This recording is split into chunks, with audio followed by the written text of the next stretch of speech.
And speaking of Denty, welcome to Dent, Valerie. This is your first time at our conference. We had a fun dinner back here in June. You got a chance to sort of see, what are these Dent people all about? Oh, they're okay. It was a little appetizer, but That's now right. this is a real entree, and I am delighted to be here. We had a lot of fun at dinner, and I said, here's the thing, the conference is just like this, only multi-days. So I'll give you a chance to do a little bit of an intro so the people that aren't familiar with you. Of course, there's a generation here who's extremely familiar with your story. But if you're under 30, you might not be. Yeah, and what a story it is. So I'll let you kind of delve into that a bit, and then we'll kind of get into some conversation about forced reinvention. The imperative. I love that title. I know, because the thing is, we all have to reinvent, but you have, It's a little more dramatic. Yes. Yeah. And you actually, I think, embrace it. So, okay, go ahead. Thank you for having me, Steve. Thank you to you all here. I see happily some new and old friends in the audience. And thanks to Cindy Kahn, who I saw snuck in here. Cindy. I wouldn't be here without Cindy, her superpower is connections. So as I can see, most of you have that as well. My name is Valerie Plame, and if you have heard my name, you probably, if you don't know the story, it's probably some spy, something outed, what does that mean? I'll give you since our time is short, I'll give you a very brief rendition of why you know my name, even though you should not. I was a covert CIA operations officer. I loved what I did. My primary focus in the CIA undercover was to make sure that bad guys, whether they were terrorists, black marketeers, rogue nation states, did not get a nuclear capability. And I loved what I did, and I did this all over the world until one day in July 2003 when I was outed by the officials in the Bush White House. What happened was the week previously, my former husband, Ambassador Joe Wilson, wrote an op-ed piece in the New York Times entitled, "What I Did Not Find in Africa."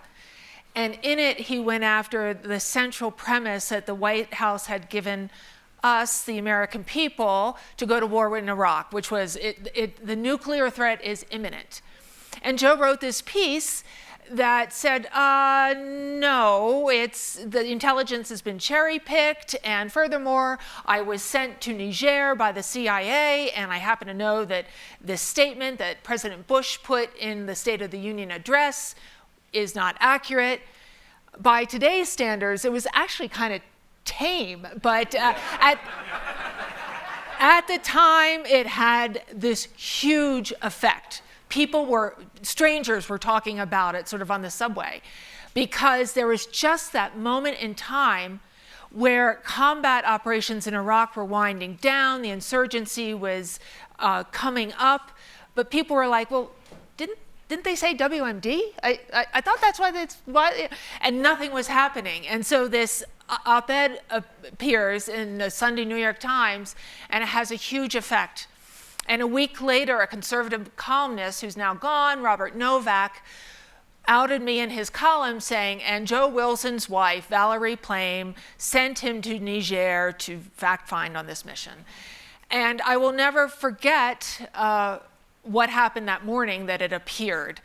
Joe came into our bedroom. We were living in Washington, D.C. I was working at CIA headquarters, and he threw the paper on the bed. There was a lot of really bad words, and he said, the SOB did it. And I kind of, because we had, another story for another time, but we had hints that Novak knew my name. But this is actually not that unusual in Washington for a journalist to get a whiff of someone who works for, at Langley. But they usually know better than to go with it.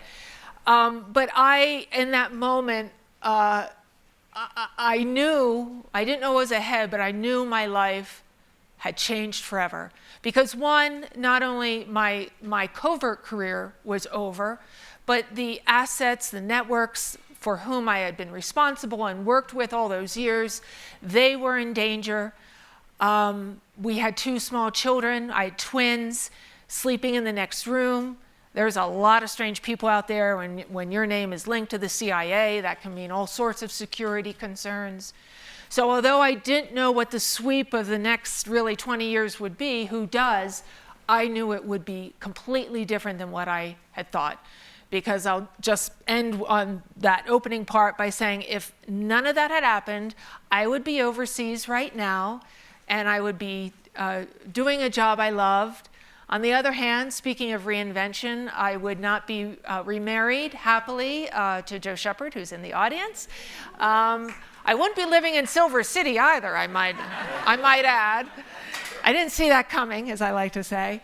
But I love the title that you gave this talk, which was The Imperative, because I just saw the other day that something like at least 2.5 million Americans have left the workforce during this time of the pandemic, COVID. And that's a hell of a transition. Well, not only have they done that, there is, if you poll Americans, everyone is, not everyone, but it is unprecedented number of people who are, sorry guys, did I turn it off by accident? Anyway, that unprecedented numbers of people that are reevaluating their lives, careers, largely triggered by COVID. Yeah, I think it's been a great hinge moment. Of course, we recognize the pain was not equally distributed, that is for sure, but for many, if you weren't in complete survival mode, you could take a moment to breathe and go, do I really like what I'm doing? Is this where do I want to put my love and my energy, and do I want to keep doing this? We all know that this millennial generation, Gen Z, they do not expect to start and end at the same company throughout their working life. I, on the other hand, did actually. I loved what I did. But when I look back, I mean, that was such a profound, I really was dropped in the deep end, because I went from being completely unknown, which I was perfectly happy in that status, undercover, as Jonah and I chatted about this morning, to literally overnight, there are camera crews on my front lawn. As my toddler son is walking out to preschool, there's people taking pictures of him, which, believe me, I could have killed him on the spot. I mean, that mother's instinct. So some transitions are, they're all, I think, almost all are painful, or challenging is maybe a euphemistic way, chaotic. But as I have had to reinvent myself, in fact, several times to where I am here today, I think I'm getting better at it. Practice makes perfect. I do want to interject. We should probably give the Bush administration some credit, because nowhere along the way did they refer to anyone as losers. Right? Yeah, that's true. So it could be worse. By comparison, we kind of look back to the Bush years and go, that wasn't so bad.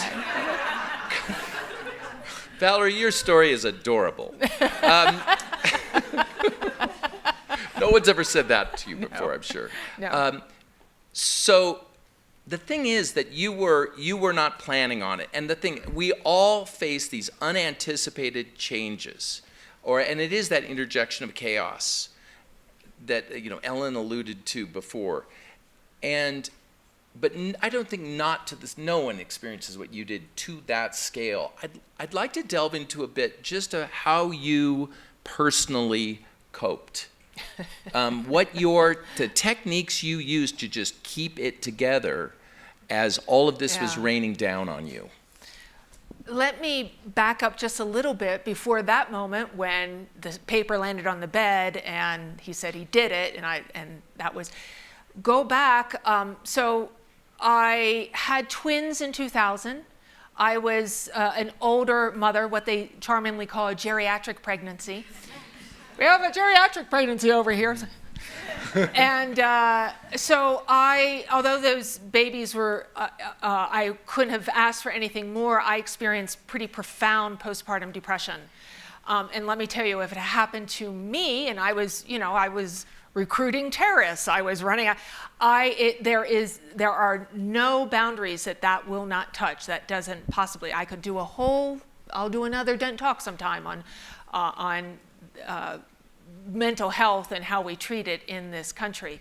But I was just coming out of that. I went back to work. 9/11 happens. People are sleeping under the desk, as you might imagine, those first horrible weeks and months post 9/11 at CIA headquarters. And we know we're going to go to war. We go first into Afghanistan, and then we know the administration quickly pivoted to Iraq. I happened to be working at that time on something called the Iraq Task Force, which our job was to try to figure out what the scientists were up to. How far advanced their nuclear program really was in Iraq, because we had very little intelligence. Saddam Hussein had kicked out our embassy and UN weapons inspectors in 1998, so we had very little intelligence. So I'm putting that as a backstory to say, by the time 2003 and the outing of what happened to me came along, I have to say I was kind of in shock for a couple years, because I had not actually processed becoming a mother, dealing with postpartum depression, going back to work, and then dealing with being outed, and all of a sudden I'm a public figure, and people are talking about Valerie Plame like they actually know who she is, and not always in very generous ways, shall we say. It was an extremely polarizing, partisan approach to it.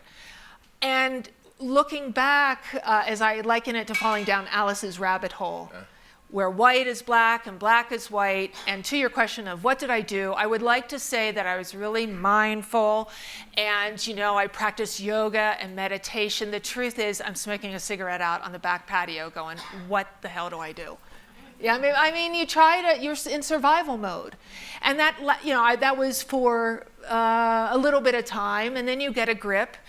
And the core of all my transitions, which Joe Shepard helped me talk through the other day, has always been family and a small group of friends that love you no matter what. I just got together with a group of girlfriends from Penn State, where I went to undergraduate. We've known each other since 17. Our lives have gone everywhere, but we all get together almost every year. And there's nothing like having friends who knew you back when. And it doesn't matter they take you for what you are. And I was lucky that same group of friends, when I was outed, they didn't look at me askance. They actually told me later they were somewhat relieved, because they thought I couldn't keep a job, because I was like always moving around and like.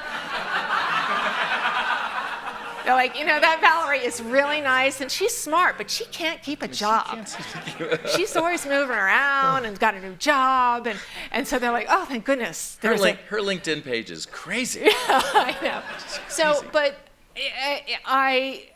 as time went on, what makes those transitions, I wouldn't say easier, but it is a mindful approach. Ellen, you spoke about this yesterday, the power of meditation, which is really the power of stopping and being still, and in fact recognizing that you are going through a transition, and I didn't know until last year, really, when everyone slowed down, there's such a thing as self-care. Who knew? Yeah. Who knew? Because I've been scrambling for some of my own fault. I ran for Congress 2 years ago, so that was my own. But there's a lot of things that happened to me that was completely out of my control. And many times, most of the time maybe, transitions are in fact beyond our control. Some things you do. You plan. You plan. You get married, or you do take a new job. But sometimes things get pulled out from under you.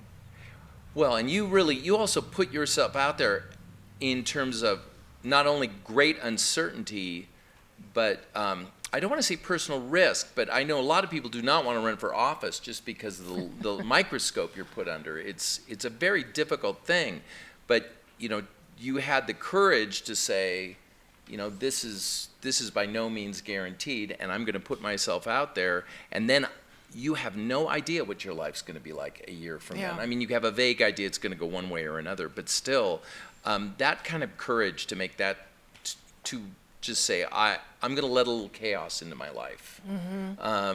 What was the, what were you thinking both in terms of, what were you thinking? No, sorry. What was in... That's fair. When you decided, okay, I'm going to put myself out there in this way, how did you prep yourself for that? What did you do internally to... I didn't really, because the seat, it was for here in northern New Mexico, which rather suddenly became available, which rarely happens, because the now Senator Ben Ray Lujan had been in that seat. He said, Tom Udall retired, so musical chairs. Ben Ray decides to run for Senate. That seat is open. So unlike, I think, many politicians, this is not something I thought about, planned, thought was a particularly good idea. But when that became available, I thought, I thought I can do that job. I can do that, and I can do it with my heart and with integrity, and I want to serve. So I'm going to give it a try. I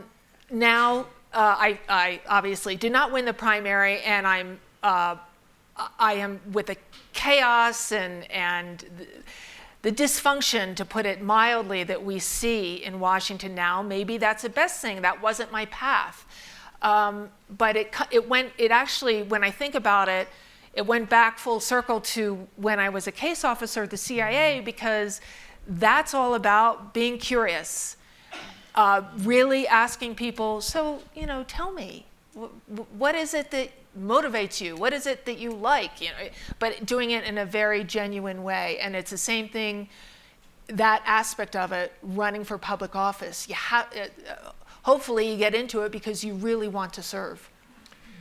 Well, yeah, it's just anyway. I kudos to anyone that, in my mind, that decides to take that route and put themselves out there like that. By the way, the first thing I saw was that Camaro ad, which was, if you haven't seen it, you Google YouTube it later. We have some good friends in Chevy marketing. I'm like, oh, we should do something with this.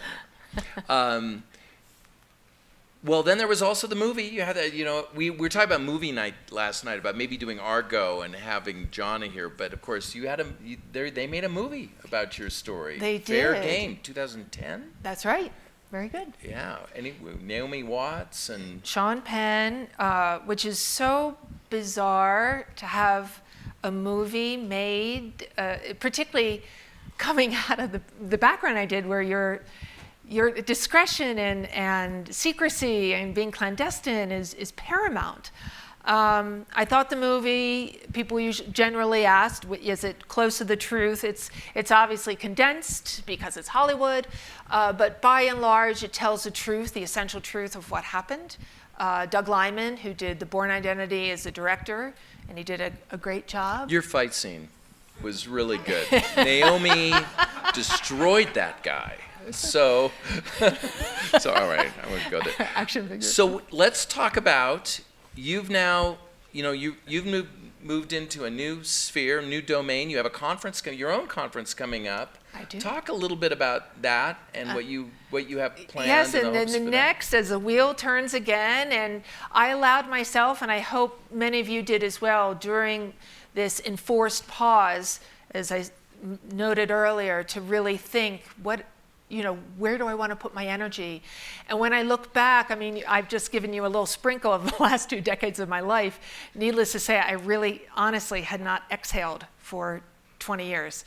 And I did that. And I just allowed myself that time to think, well, what would I like to do next? And so I've started some projects and things that are of interest to me. One of the things I'm doing is a conference next May in Tucson called Spies, Lies, and Nukes. I've talked Jonna in this morning over breakfast, some great pancakes, to come speak at that. It's my former colleagues, and it's to both entertain but be informational and educational. Espionage, like it or not, is you pick up any paper any day, and whether it's cyber warfare or the Havana syndrome or our exit out of Afghanistan, these are my former colleagues that I'm so proud of. And I'm here to say that they are the real deal. There's a lot of wannabes out there, but these folks that I have brought in are outstanding. So. Excellent. Well, you're going to be around for a bit. I am. And so people get a chance to chat with you, etc. We're going to go ahead and take a break here, and then we will reconvene in just a few minutes. So I would just want to say thank you. Thank you. And